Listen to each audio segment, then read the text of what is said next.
네, 1학년 3반 3조 김승현, 김보민, 박성빈, 선하윤조의 에너지 정책 제안서 발표를 시작하겠습니다.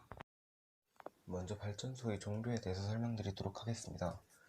발전소의 종류에는 크게 화력, 원자력, 풍력, 수력 등 4가지가 있습니다.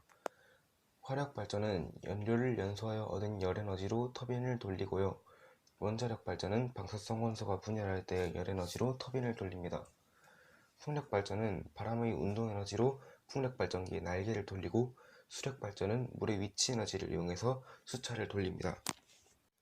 그렇다면 이렇게 돌리는 것과 전류가 흐르는 것에는 어떤 관계가 있을까요? 터빈이든 풍력 발전기의 날개든 뭔가가 회전하게 되면 그 회전한 축에 연결된 코일이 자석 속에서 회전하게 됩니다. 그러면 코일의 단면을 지나는 자기력선의 변화가 생겨서 코일 내부에 전류가 흐르게 되는데, 이를 유도전류라고 부릅니다. 이 유도전류를 발생시켜서 우리가 전기를 사용할 수 있습니다. 지금까지 발전소에서 어떻게 전기가 생산되는지에 대해서 알아보았는데요.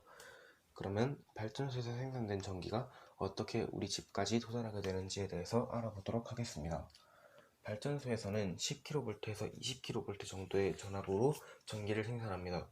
초고압 변전소로 보내진 전기는 154kV, 345kV, 765kV로 승합을 한 뒤 1차 변전소에서 345kV로 다시 감압하고 2차 변전소에서 66kV, 주상 변압기에서 220V로 감압하여 가정으로 공급하게 됩니다.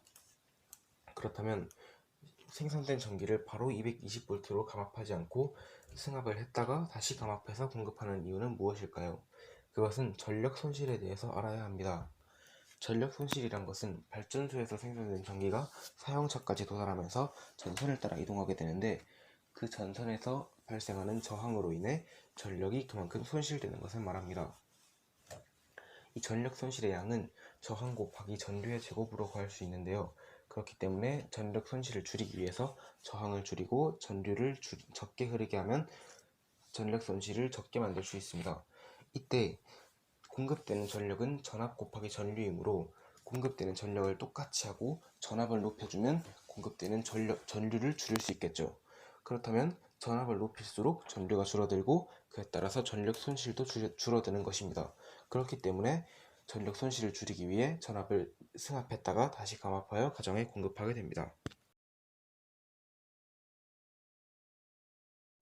다음으로 전력의 효율적 사용에 대해서 알아보도록 하겠습니다. 전력의 효율적 사용 파트에서는 생산한 전력량보다 필요한 전력량이 많으면 어떻게 될까? 전기 에너지를 효율적으로 사용하는 방법은 무엇일까? 스마트 그리드란 무엇일까? 이 3가지를 알아보도록 하겠습니다. 먼저 생산한 전력량보다 필요한 전력량이 많으면 어떻게 될지에 대해서 알아보도록 하겠습니다. 일단 늘어난 전력 소비를 감당하기 위해서 발전기가 과부하됩니다. 그러다가 더 이상 버틸 수 없을 정도로 과부하가 일어나면 대규모 정전 사태인 블랙아웃이 발생합니다. 이 블랙아웃을 막기 위해서 일반적으로 소비량보다 20%에서 40% 정도의 예비율이란 것을 설정하는데, 이 예비율이 많을수록 블랙아웃이 적게 발생합니다. 그러므로 이 예비율을 충분히 확보해서 안정적인 전기 공급을 하는 것이 국가 에너지 정책의 쟁점이라고 할 수 있겠습니다. 다음으로 전기를 효율적으로 사용하는 방법에 대해서 알아보도록 하겠습니다. 일단 전기를 효율적으로 사용하는 방법은 매우 다양하지만 일단 저희는 3가지 정도를 소개하도록 하겠습니다. 먼저 LED 전구 사용입니다. LED 전구는 백열등에 비해서 열로 바뀌는 비율이 훨씬 낮고 90% 이상의 전력 절감이 가능합니다. 다음으로 냉장실의 60%만 채워놓는 것입니다. 냉장실에 보관한 음식의 부피가 전체 냉장실 부피의 60%를 넘으면 열순환이 잘 이루어지지 않아서 냉장 효율이 떨어지고 전기 에너지를 많이 소모하게 됩니다. 그러므로 냉장실의 부피의 60% 이하로 음식을 채워두고, 그 이상 있는 음식은 빨리빨리 먹어 치우는 것이 전기 에너지를 효율적으로 사용하는 방법입니다. 다음으로 겨울에 사용하는 방법인데요.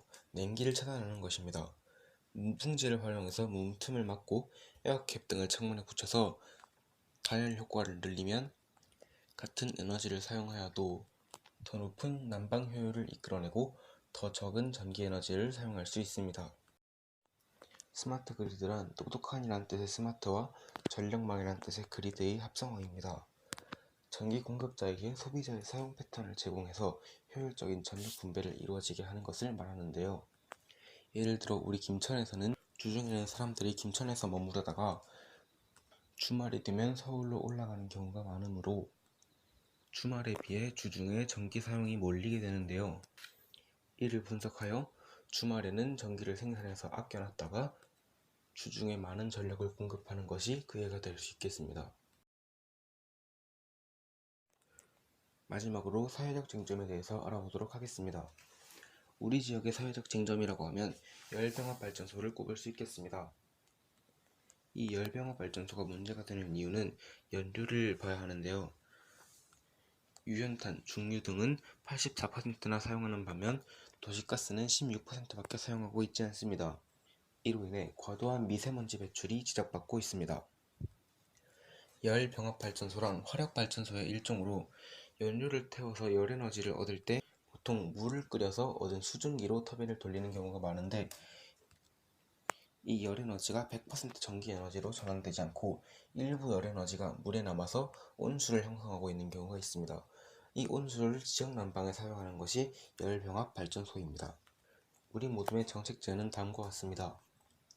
천연가스를 사용할 수 있는 발전기는 연료를 천연가스로 전량 교체하고 친환경 연료를 사용 불가능한 발전기들은 차후 수리 개량 사업이 있을 때 친환경 연료를 사용할 수 있도록 개량하도록 강제시켜야 합니다. 또한 기업에 보조금 지급 등 혜택을 제공해서 자발적 참여를 유도하도록 해야 합니다. 이상으로 1학년 3반 3조의 에너지정책 제안서 발표를 마치도록 하겠습니다. 끝까지 시청해주셔서 감사합니다.